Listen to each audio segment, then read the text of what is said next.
All right. I'm getting ready to do a quick lesson on this evening. It's gonna be more of a news article slash lesson. This is just something I came across, and it was very catchy, and I decided I have to bring it out, man, because this is just ridiculous. It says new bill will make wearing a hoodie a crime. Then they basically just go on to say how Oklahoma lawmakers are planning to introduce a bill next month that will make it illegal to wear a hoodie in public. I mean that just make no sense, man. None at all. And then they even go on to say it's gonna be a 50 to $500 fine and 1 year in jail if you caught wearing a hoodie. So I mean, it just make no sense to me. He could have at least waited till the summer. He gonna wait till the dead middle of winter. The U.S. is in a deep freeze, polar vortex, Arctic wind chill, below freezing, a mini ice age. The U.S. is going through a mini ice age right now, and you're gonna say, all right, you can't wear any warm clothing.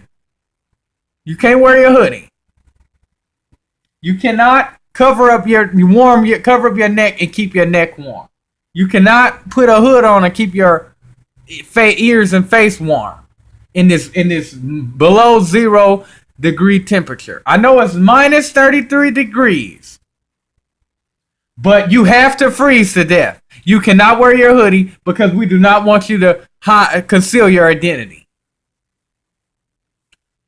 You have to freeze to death for the sake of identification. You see, the Spirit already revealed to me that Satan was going to use identification as means of coming against the brethren, the truth, and all this, and everything, Identification. Because there's a lot of stuff he can do, and his excuse can fall under the identification category. Is what I'm saying. He planned on, banning the hoodie. And you know who wear hoodies, man. We're going to get into that in a minute.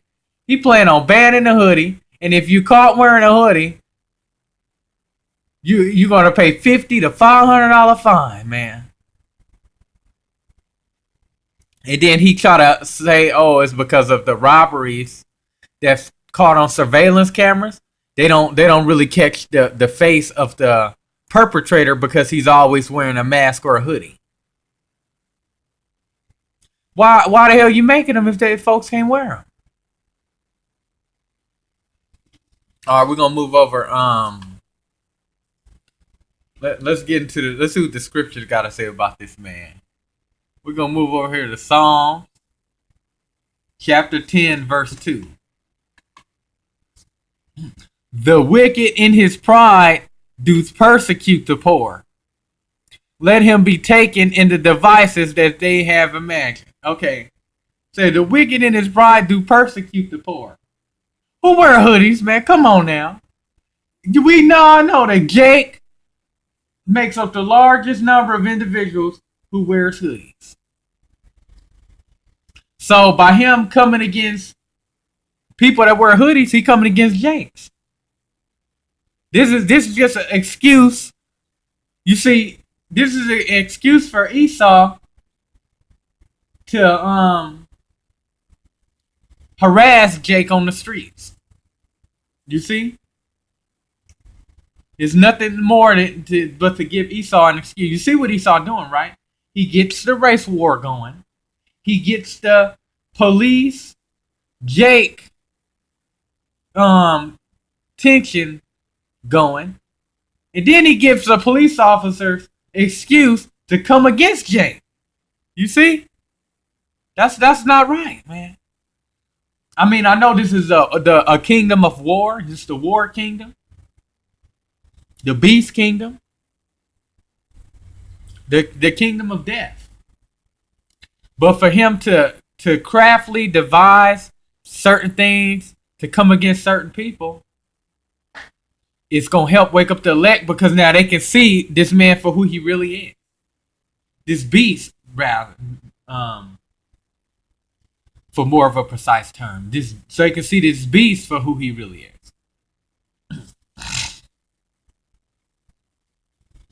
Let's move to Psalms 10 and 8. We're gonna move down to verse 8. He sitteth in the lurking places of the village. In the secret places doth he murder the innocent. His eyes are privily set against the poor. Okay, say he sitteth in the lurking places of the villages. Okay, these cities, they can be considered as villages, so be it. Have it, as you will. He sitteth in the lurking places. I'm sure everybody that's seen these officers sitting in these corners in these cars.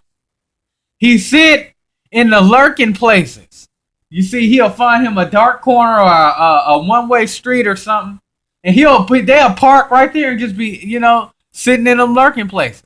He could go into a hood where Jake's at and sit and park his car somewhere and sit and wait for a Jake to come out of his house and forgot about the law and a Jake can come out of his house with his hood on. He forgot that you can't wear hoodies and he gets shot up by the police. You see how Esau trying to set up Jake? Cause he know you Jakes wear hoodies. He know you Jakes are the predominant ones that wear hoodies, So these officers gonna sit in these corners and they're gonna wait for these Jakes to come out with these hoodies on, and then they're gonna try and kill him, man. He gonna say, he had a hood on. I don't know what he had on. Oh, he had a hood on. Couldn't see his face. He had a hand in his pocket. He had a hood on and he had his hand out like he gonna had something in it. When that is just another way to come up against Jake. That's all it is. Another way to come up against Jake. Verse 9. He lieth and waits secretly as a lion in his den. He lieth and wait to catch the poor. He doth catch the poor when he draweth them in his net. Or what's his net? What we was just talking about, this hoodie ban that Esau has in place, that he's trying to implement. Whereas if he does implement it, it spells disaster for you Jakes, because all you Jakes wear hoodies. And you know what? Jake is gonna wear that hoodie anyway. He don't give a damn. Jake don't give a fuck. He gonna wear his hoodie anyway. So what does that mean? The police officers probably confront some of the same Jakes like, hey, I thought I told you not to wear your hoodie. And then Jake get an attitude with him, and then that can lead to a confrontation. So Esau has this hoodie ban in place where if it passes, or if it, which most likely it probably is, that's just a ticket to get you Jakes. That's his ticket and his excuse to have a reason to approach and to harass you Jakes. You see? And most Jakes gonna wear their hoodie anyway. I don't give a damn about no hoodie law. They gonna wear their hoodie, and you better not say a damn thing to them, or it's gonna be a shootout. So that's why I say it's gonna be it's spelled disaster for you Jake, because it's gonna be some shootout.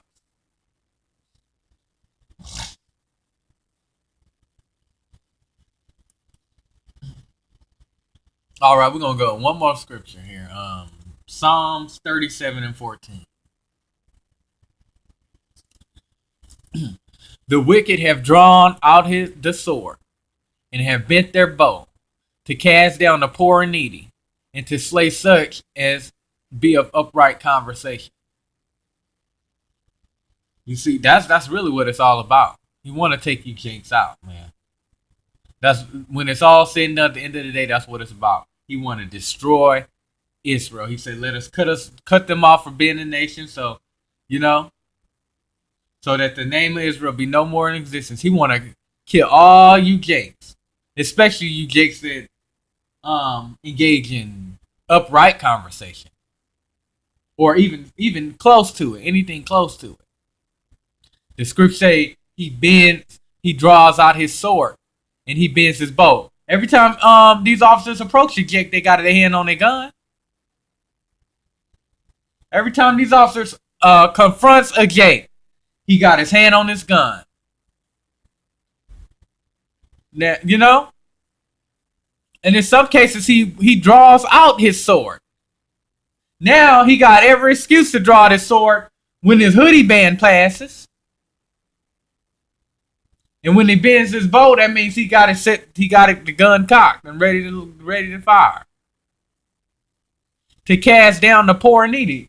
Who are poor and needy? Mainly you, Jakes. This is all about Jacob and Esau. Mainly you, Jakes. And if you ain't got the Lord with you, you in big trouble.